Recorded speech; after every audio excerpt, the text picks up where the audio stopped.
What if I told you that the phone in your pocket, the car you drive, and even the weapons defending your country all depend on a handful of obscure metals most people have never heard of? And what if I told you that one nation controls over 80% of the global supply of these metals, and they're not afraid to turn off the tap when it suits them? Welcome to the world of rare earth elements, the invisible backbone of modern civilization. Right now, we're witnessing one of the most dramatic economic chess matches in human history. In 2010, China cut off rare earth exports to Japan over a territorial dispute. Japanese factories ground to a halt. Tech giants panicked. And the world suddenly realized we handed the keys to the entire modern economy to a single player. In 2019, during the US-China trade war, a Chinese official made a chilling statement: "Don't say we didn't warn you." This was the same phrase China used before entering the Korean War. The message was clear: rare earths are a weapon. And they're loaded. Today, we're going to dive deep into this hidden world. We'll uncover why these elements are so critical, how one country came to dominate the supply chain, and most importantly, why this might be one of the most significant investment opportunities of the next decade. Because while governments scramble to secure supply and geopolitical tensions escalate, there's a massive shift happening. A shift that could reshape global power and create enormous wealth. So buckle up. This is the story of weaponized supply chains, resource warfare, and the elements that will define the 21st century. Let's start with a question. What exactly are rare earth elements? Despite the name, they're not actually that rare. In fact, cerium is more abundant than copper. The catch is, they're incredibly difficult to extract and refine. These 17 metallic elements are scattered throughout ore deposits, mixed with radioactive materials, and separating them is a complex, expensive, and environmentally messy process.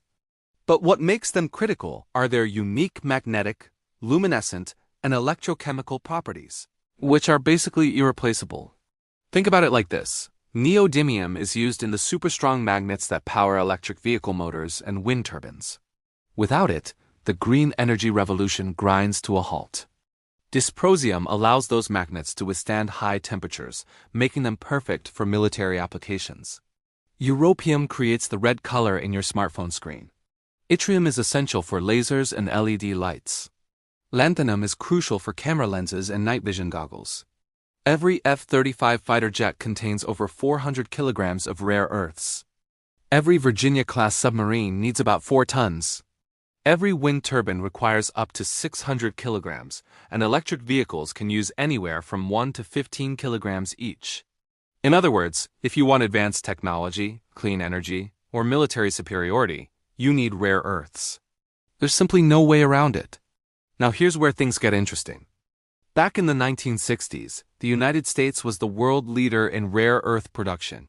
The Mountain Pass mine in California supplied most of the global demand. But then China made a strategic decision that changed everything.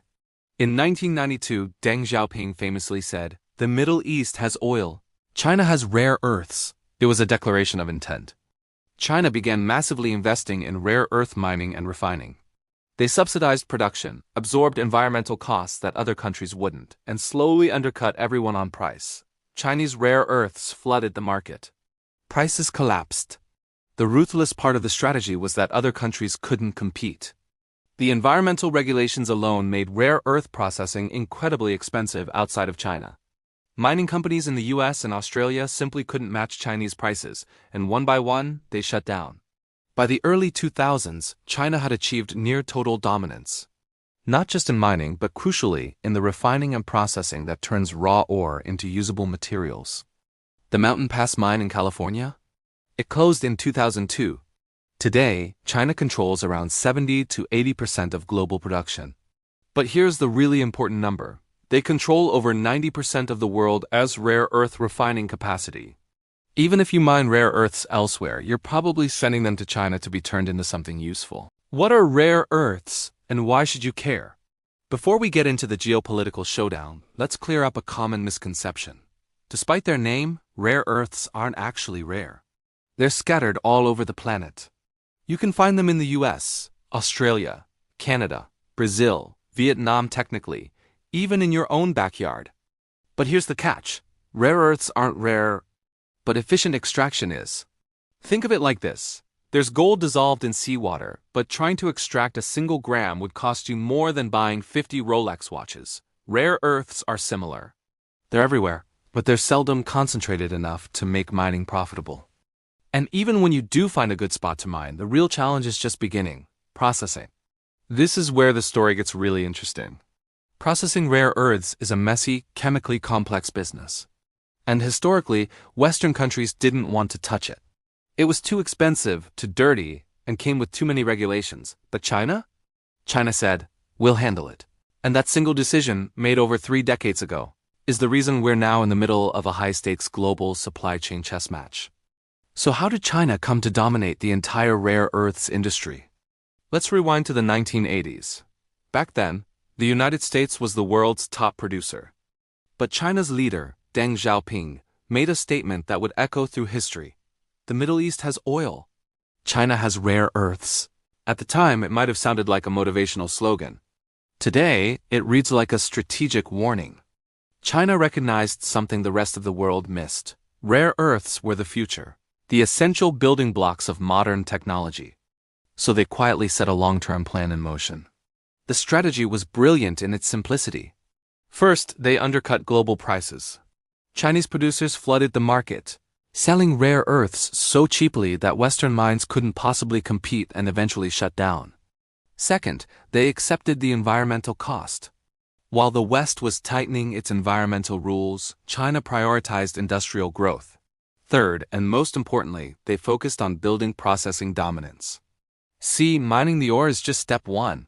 Turning that ore into usable high-purity metals, that's where the real power lies.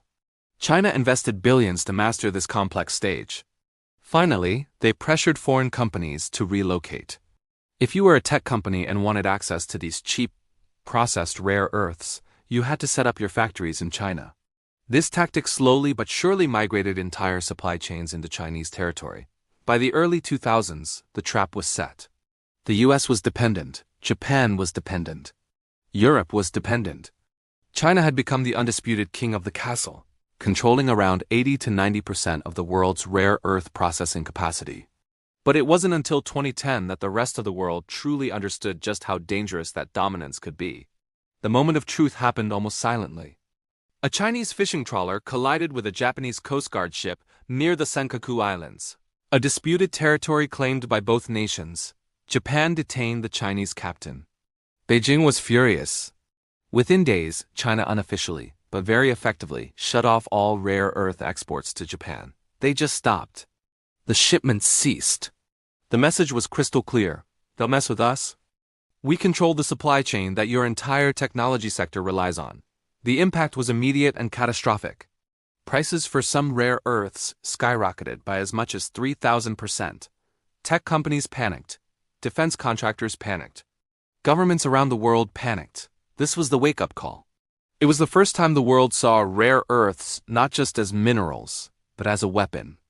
A form of economic leverage, just like OPEC has with oil, or like Russia tried to wield with natural gas.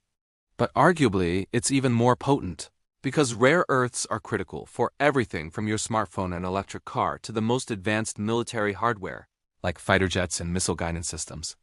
The game had changed, and the world was finally paying attention. Imagine if all rare earth elements vanished tomorrow. What would happen? Well, your phone? It's a paperweight. Your laptop? A useless slab of metal. Your electric car? It's just a very large, very stationary brick. Forget your TV, your AirPods, all of it. But this isn't just about the gadgets in your pocket. Let's talk about national security for a moment. Rare earths are the secret ingredients inside our most advanced defense systems. We're talking jet engines, night vision goggles, radar systems, precision-guided missiles, satellites, and drones. Without rare earths, there is no modern military. It's not an exaggeration to say they are the essential vitamins of the industrial world. You only need a tiny amount, but without them, the entire system collapses. So around 2010, the US government had a major wake-up call. They looked around and realized the country that invented GPS and stealth aircraft was now completely dependent on its biggest, strategic rival for the materials needed to build those very things. The Pentagon started scrambling. Reports were written, threat assessments were made, and funding was poured into finding alternatives. But here's the uncomfortable truth. It takes a decade, sometimes longer, to build a new mine. It takes even longer to build the complex processing facilities needed to refine the ore. And the West was starting from pretty much zero. So they did the only thing you can do when you in a panic. Throw a lot of money at the problem and hope for the best. That brings us to today, where global supply chains are being frantically rebuilt. Nations are racing to catch up, and investors are starting to notice something very interesting. Rare earths might just be the most strategically valuable commodities of the next 50 years. Now let's talk about the money. Because whether you're an investor or just curious about this whole situation, the landscape is shifting incredibly fast. Governments are pouring billions into funding new mines. We're seeing new rare earth companies popping up all over the world in the US, Canada, Australia, Greenland, Vietnam, India, Sweden, even Tanzania. The entire world is basically turning over every rock and asking, does this have any neodymium in it? But there's a huge catch. Finding the rare earth ore is only step one. Most of these new discoveries still need to be processed, and that critical step is still overwhelmingly dominated by China. It's like finding a massive field of wheat, but having no one around who knows how to make bread. So the West isn't just digging new mines. It's rebuilding the entire processing industry from scratch. Right now, there are at least 3 major processing projects underway in the US. 2 in Australia, 1 in Canada, and 1 in the European Union, with more on the way. This is where a massive investment opportunity is emerging, not just in the raw materials, but in the entire ecosystem being built around them. But here's something most people don't know, a kind of $500 billion blind spot. The big money isn't actually in the rare earths themselves. Wait, what? Yes, you heard that right. Mining and selling the raw ore is fine, but the real jaw-dropping profits are hiding both upstream and downstream from the mine. Think about it like this. Owning a gold mine is nice. But owning the jewelry company that turns that gold into high-end products, or owning the bank that stores it, or the refinery that purifies it, that's where the real cash flows. It's the exact same story with rare earths. So where's the value? First, processing. This is the ultimate bottleneck. Whoever controls processing effectively controls the entire industry. The margins are high and the demand is enormous. Second, magnets. These are the real gold. The powerful permanent magnets made from rare earths are what power electric vehicle motors, wind turbines, robotics, drones, and advanced medical equipment. Demand here isn't just growing, it's going vertical. Third, recycling. This is the future kingmaker. The technology for recycling rare earths is still in its early days, but governments love it, investors love it, and the tech is improving fast. And finally, new non-Chinese refining technologies. Companies that can figure out how to refine rare earths with less waste, less environmental impact, and lower costs are sitting on a gold mine. We could be talking about an opportunity similar to investing in Amazon back in 1999. It has an early stage, high upside play that could redefine the entire industry. This isn't just about digging dirt, it's about building the future. Of course, this wouldn't be a proper geopolitical drama without a few plot twists.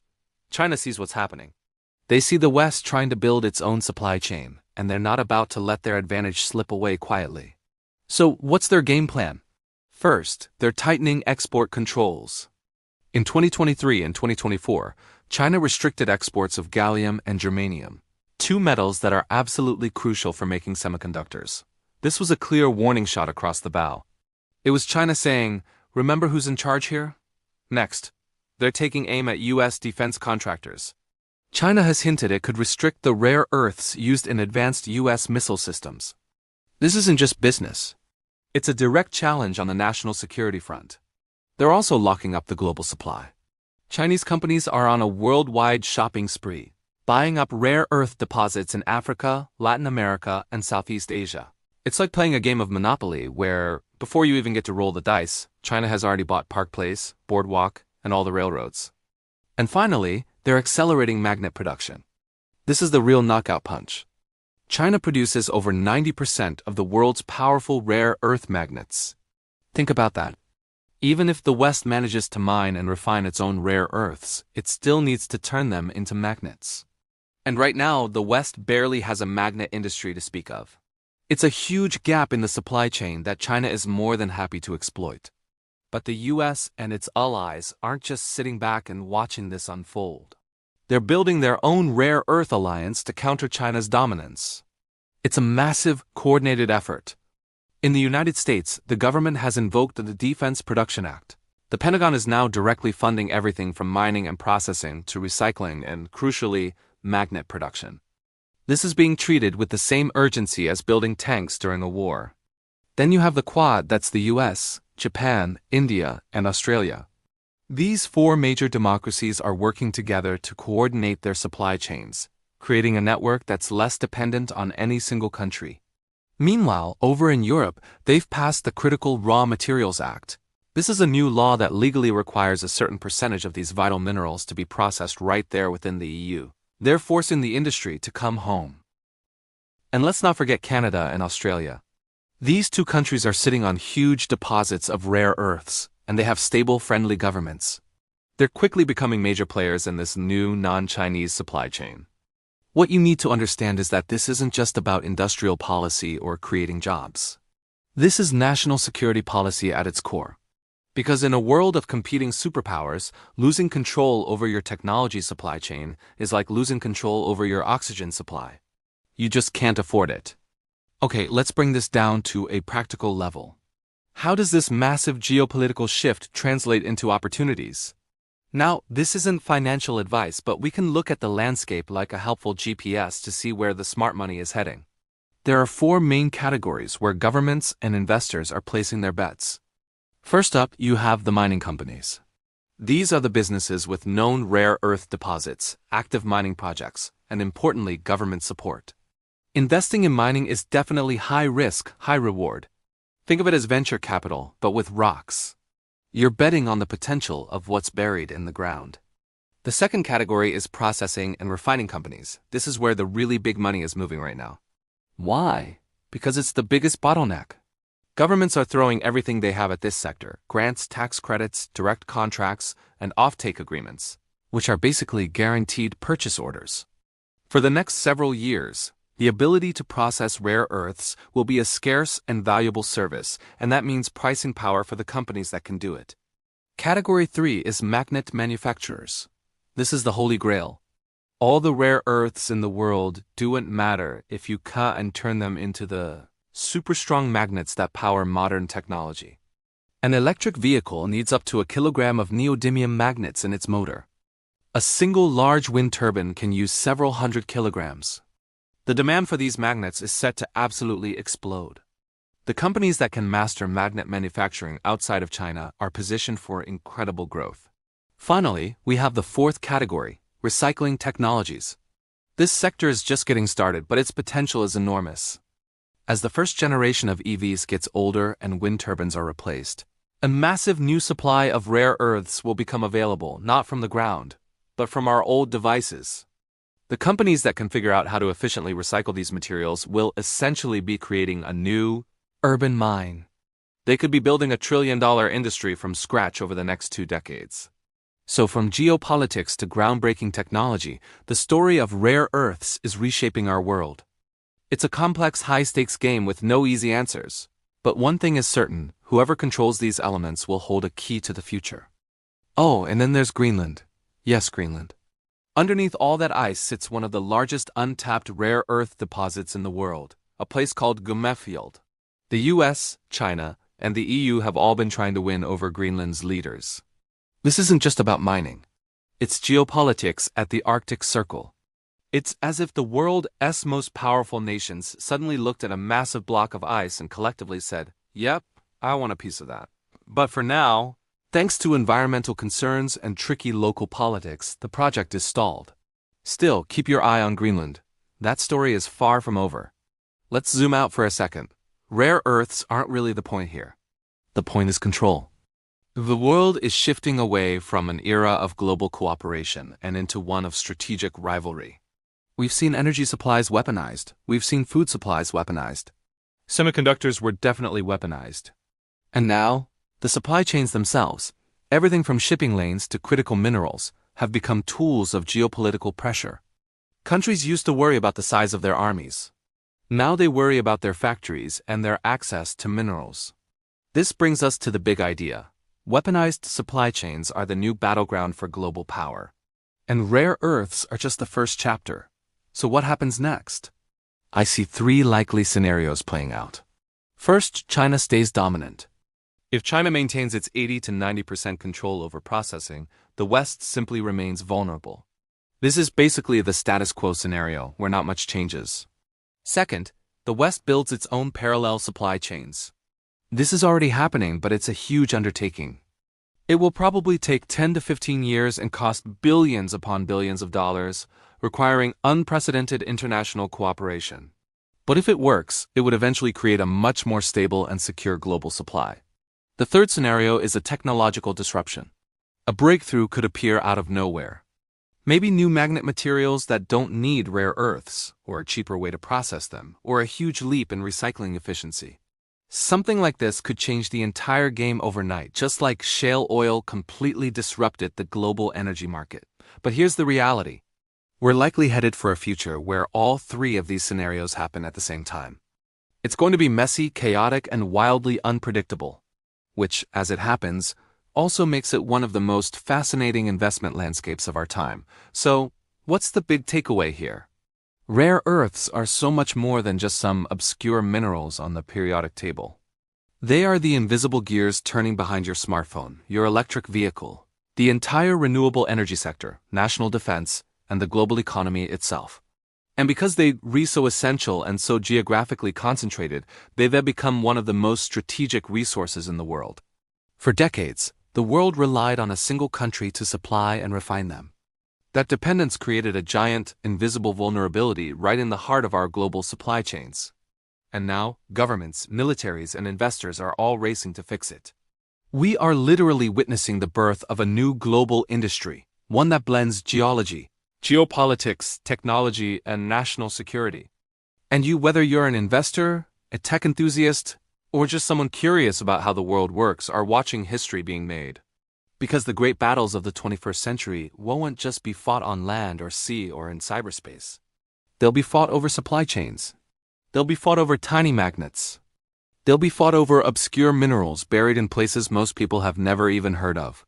Rare earths are just the first chapter of that story. And as for the investment opportunity, it's not just about picking the next hot mining stock. It's about understanding the entire ecosystem, from extraction to refining, from manufacturing to recycling. It's about seeing the invisible forces that are shaping our modern world. So I'll leave you with a question. Do you think rare earths will become the next oil, or will a new technology come along and make them obsolete? Let me know your thoughts in the comments. If you enjoyed this deep dive into weaponized supply chains, hit that like button, subscribe, and ring the bell so you don't miss the next one. Because the world is changing fast, and here we're breaking it down one story at a time. Thanks for watching, and I'll see you in the next video.